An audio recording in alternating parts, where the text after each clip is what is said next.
ആശാപാശ ക്ലേശ ദുർവാസനാദി ഭേദോദ്യുക്തൈഃ ദിവ്യഗന്ധൈരമന്ദൈഃ.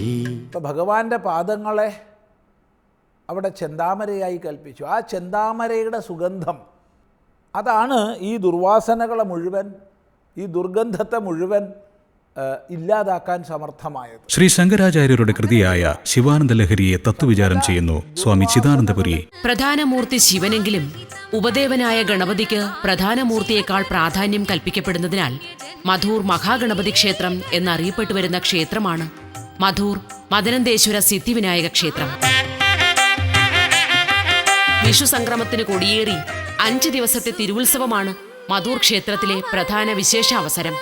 4ാം ഉത്സവത്തിന് മൂലസ്ഥാനത്ത് വെടിക്കെട്ടുത്സവവും 5ാം ഉത്സവത്തിന് ആറാട്ടും നടത്തുന്നു. ഇന്ന് വൈകുന്നേരം 6:30 സന്ധ്യാദീപം.